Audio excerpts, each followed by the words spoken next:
Assalamualaikum warahmatullahi wabarakatuh. Saya Vika Oktaviara dengan NPM 211080184, mahasiswi dari Program Studi Bimbingan Konseling Pendidikan Islam kelas B semester 5. Baiklah, dalam video kali ini saya akan melakukan sesi konseling dengan pendekatan SFPT dan teknik Miracle Question dan Scaling. Adapun sesi konseling kali ini saya lakukan untuk memenuhi tugas mata kuliah praktikum teknik-teknik konseling dengan dosen pengampu Bapak Nedi Kurnedi MPD. Baik, Lia adalah seorang mahasiswi yang sedang mengalami stres akibat tugas kuliah yang sangat banyak. Lia juga kehilangan semangat untuk belajar dan mengerjakan tugas-tugas kuliahnya. Akibatnya tugas semakin banyak dan menumpuk, serta dikejar deadline pengumpulan. Itulah yang membuat Lia merasa stres dan Lia tidak tahu apa yang akan Lia lakukan untuk mengatasi masalah yang dialaminya. Akhirnya Lia mendatangi seorang konselor untuk melakukan sesi konseling.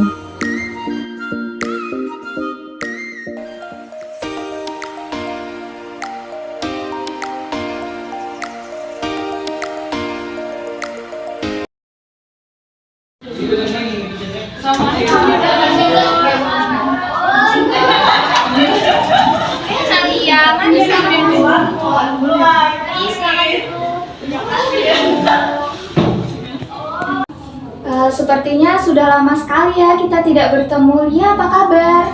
Lumayan baik, Ibu. Lumayan baik.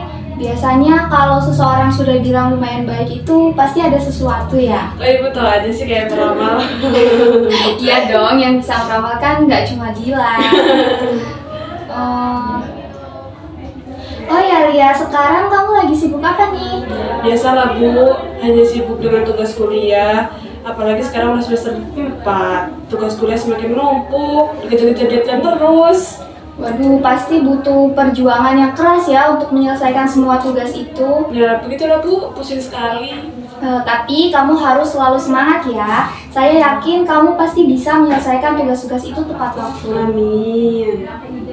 By the way, selain sibuk kuliah, kegiatan kamu yang lain apa nih? Tidak ada kegiatan, Bu.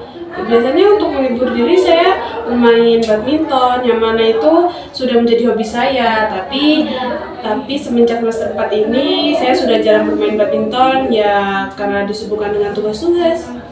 Oke, berarti sekarang lebih sibuk di depan laptop atau buku untuk mengerjakan tugas ya? Betul, Bu. Ngomong-ngomong, apa sih yang membawa Lia datang untuk ke ruangan ibu? Mau konseling, Bu. Oh, mau konseling. Baik, apakah Lia sebelumnya sudah melakukan sesi konseling? Belum, Bu, belum pernah. Baiklah, di sini Ibu akan menjelaskan sedikit ya tentang apa itu konseling dan asas-asas pada konseling. Baik, Ibu. Baik, konseling adalah proses pemberian bantuan yang diberikan oleh seorang konselor kepada konseli yang sedang mengalami masalah, misalnya seperti pribadi, sosial, belajar, dan juga karir. Nah, dalam sesi konseling itu ada asas kesukarelaan, asas kerahasiaan, dan asas keterbukaan.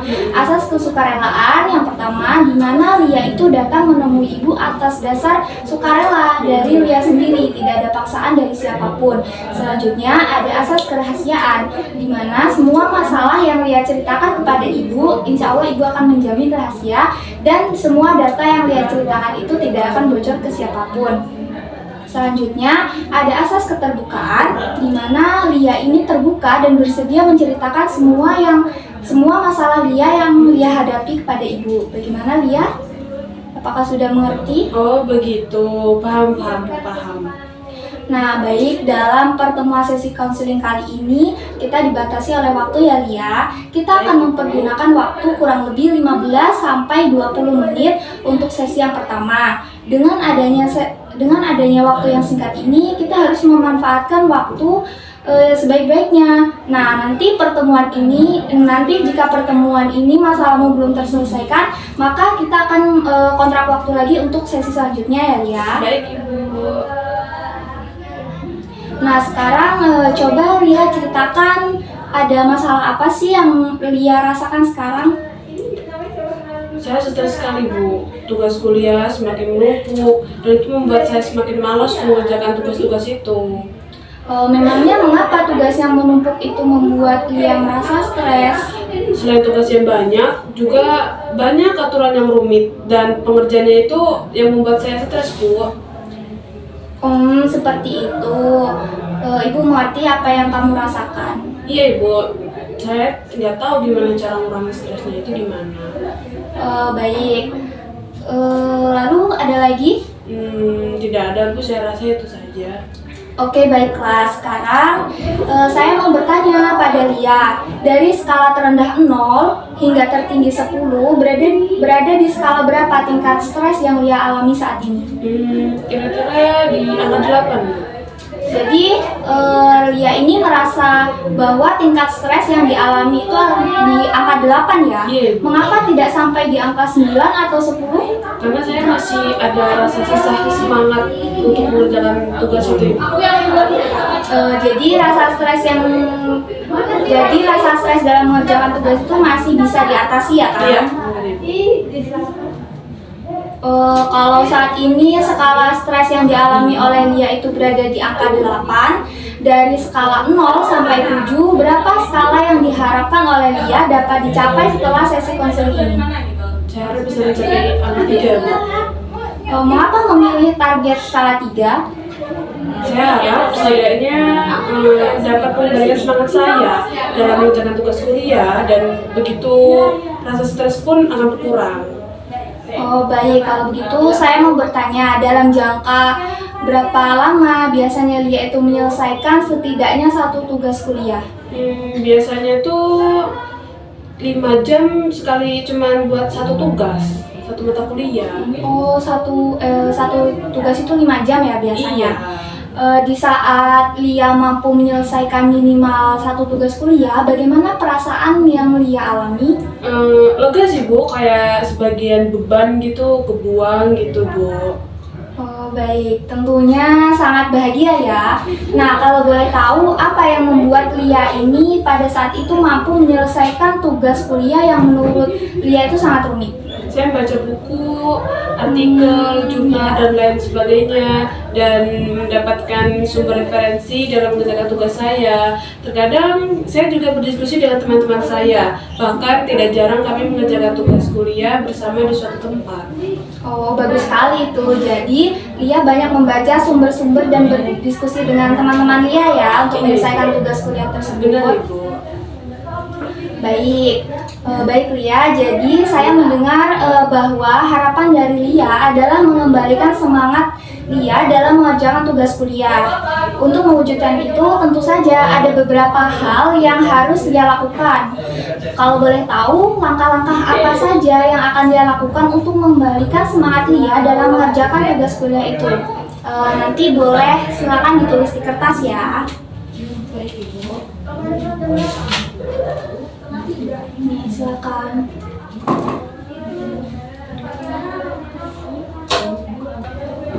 Jadi mungkin saya akan banyak berdiskusi dengan teman saya dan bila perlu mengerjakan tugas bersama di kampus atau di tempat manapun atau di tempat-tempat mungkin ya seperti cafe shop atau tempat perpustakaan kota gitu, Ibu.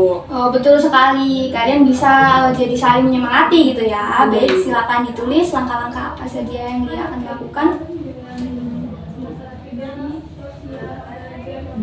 Saat akan menjalankan tugas, saya akan berusaha menjauhkan barang-barang yang tidak diperlukan dan fokus pada tugas kuliah tanpa memikirkan hal lain atau melakukan hal yang tidak perlu. Ya mungkin saat akan menjalankan tugas, saya akan menjauhkan barang-barang yang tidak perlu, kayak mungkin dan men-silentkan HP gitu, Bu. Baik, bagus sekali. Silakan ditulis.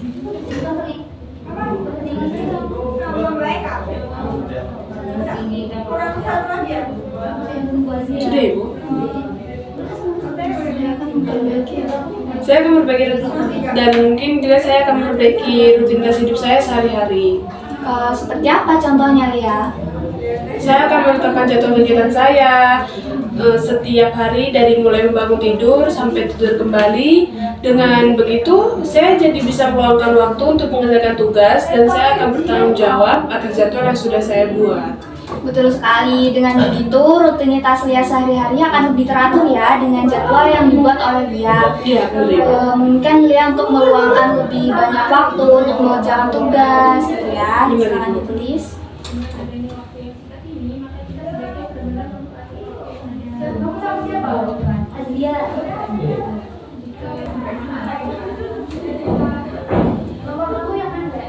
Sudah, Ibu. Baik, Ibu lihat.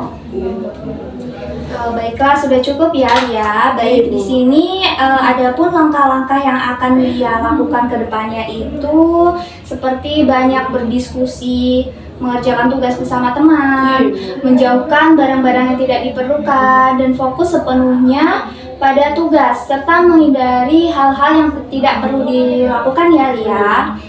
Dan akan memperbaiki rutinitas hidup Lia sehari-hari. Baik, apakah sudah yakin dengan langkah-langkah ini, Lia? Sangat yakin, Ibu. Baiklah, kalau boleh tahu, memang sebelumnya apa saja kegiatan Lia sebelum mengerjakan tugas itu dan membuat semangat Lia dalam mengerjakan tugas? Jadi saya mudah terpancing untuk membuka handphone sebelum mengerjakan tugas, membuka website game online di laptop, menonton TV dan lain sebagainya, Bu. Kalau sudah seperti itu, biasanya kapan Lia akan memulai mengerjakan tugas kembali? Ya bisa aja langsung mengerjakan kalau nggak keburu capek, Bu. Kadang kalau keburu capek mengerjakan tugasnya, ditunda lagi, Bu. Mengerjakan tugasnya kembali kalau sudah ada niat. Gitu aja terus, Bu. Begitu ya. Menurut Lia, apakah hal itu akan membuat Lia menyelesaikan tugas-tugas Lia itu tepat waktu? Tidak, Bu. Malah terkadang ada tugas yang baru saya kumpulkan setelah melewati deadline pengerjaan. Nah, kalau begitu, apakah Lia bersedia untuk menghindari melakukan hal-hal tersebut supaya kedepannya Lia ini dapat semangat lagi dalam mengerjakan tugas serta tepat waktu dalam pengumpulan tugasnya? Iya, Bu. Saya akan berubah ke depannya. Bagus sekali. Saya sangat senang mendengar bahwa Lia ini berniat untuk berubah dan punya semangat lebih ya untuk mengerjakan tugas kuliah sehingga dapat dikumpulkan tepat waktu. Semoga sukses selalu ya, Lia. Amin. Terima kasih, Bu.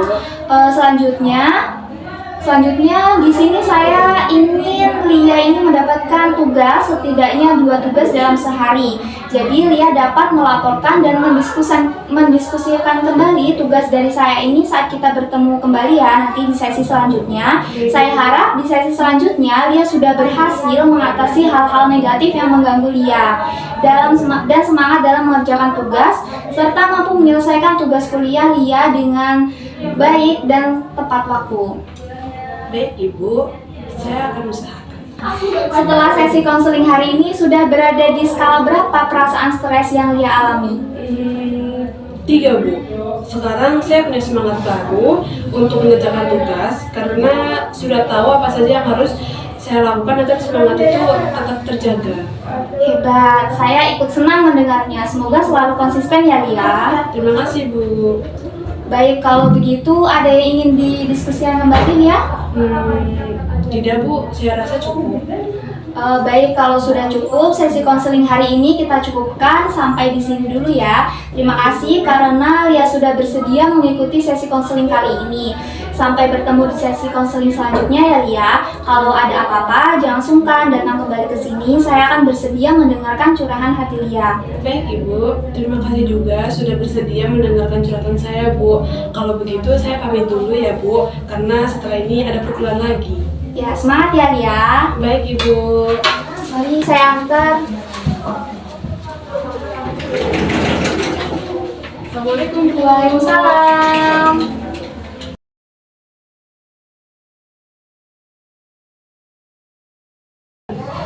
Lia, apa kabar? Alhamdulillah baik, Ibu. Wah, kita ketemu lagi ya. Iya, Ibu. Tadi Lia kesini naik apa? Naik kendaraan umum, Ibu. Sebelumnya itu emang Lia kesini untuk menemui ibu apa sebelumnya memang ada jadwal kuliah? Emang kesini memang ingin menemui Ibu. Jadi tujuan Lia kesini apa? Ingin memberikan hasil buat saya dari sesi pertemuan kemarin Ibu. Oh iya, jadi sebelumnya kita udah melakukan sesi konseling yang pertama ya terkait Iya, Ibu. permasalahan Benar. Lia itu. Nah, di sesi konseling kemarin kan Ibu memberikan tugas untuk Lia. Benar Ibu. Ya, bagaimana Lia? Apakah sudah dikerjakan tugas dari Ibu? Sudah Ibu, saya sudah membuat tugas saya dari pagi hingga saya tidur lagi kembali. Dari bangun tidur hingga saya kembali tidur lagi. Ini Ibu. Baik. Oh, ini jadi ini catatan keseharian Lia ya. Iya, benar. Jadi setelah sesi konseling kemarin, Lia membuat catatan untuk Iya. memperbaiki rutinitas Lia sehari-hari. Baik. Sudah cukup bagus ya Lia, untuk tugas-tugas juga sudah dikerjakan. Nah, jadi setelah melakukan sesi konseling kemarin, sudah ada perkembangan ya Lia? Sudah Ibu, saya juga kalau ketika belajar saya udah mulai mau pelan-pelan itu mensilentkan HP, terus menjauh-jauhkan barang-barang tidak penting yang saya pikir barang-barang itu akan mengganggu konsentrasi saya ketika belajar nanti. Oh, baiklah. Untuk mengumpulkan tugas-tugas, apakah sesuai sebelum deadline dari dosen? Saya malah mungkin ketika saya mungkin setelah hari itu saya dikasih tugas, saya malamnya langsung saya kerjakan. Langsung mengerjakan gitu ya? Mungkin ya kalau bahasanya kita itu nyicil-nyicil Ibu gitu. Oh, begitu. Berarti peningkatannya sudah sangat bagus ya, Lia Iya, ya? benar Ibu. Untuk nilai bagaimana? Apakah sudah bagus? Sudah bagus Ibu. Ya belum sebagus sih, mungkin belum maksimal, tapi lebih baik daripada yang sebelum-sebelumnya ini Bu, ketika saya malas-malas belajar dan seperti itu Bu. Baiklah, di sini Ibu sudah melihat ya perkembangan Lia mungkin dari sesi konseling sebelumnya. Lia merasa stres, Lia merasa tidak semangat untuk mengerjakan tugas, begitu dengan membuat catatan dan mengerjakan beberapa tugas dari Ibu. Sekarang Lia sudah ada peningkatan begitu ya, Benar, Ibu. sudah merasa semangat lagi untuk mengerjakan tugas, sudah membuat catatan kecil Iya, untuk benar. mengatur rutinitas Lia sehari-hari. Baiklah Lia, mungkin ini sudah cukup ya, sudah cukup ada peningkatan. Baik Ibu. Dan terima kasih sebelumnya Lia sudah meluangkan waktu kembali untuk menemui Ibu. Baiklah, untuk selanjutnya nanti jika Lia ada yang perlu lagi diomongin bisa hubungin Ibu ya. Baik Ibu, siap. Saya akan menghubungi Ibu kembali lagi. Terima kasih banyak ya Ibu ya untuk karena sudah mau meluangkan waktu mendengarkan saya berkeluh kesah. Iya Lia, jangan sungkan lagi ya kalau mau kesini ya. Siap Ibu. Ini Lia catatannya Ibu kembalikan ya. Terima kasih ya Ibu. Lia pulang ya Ibu ya. Terima kasih Ibu. Ya, hati-hati di jalan. Baik Ibu.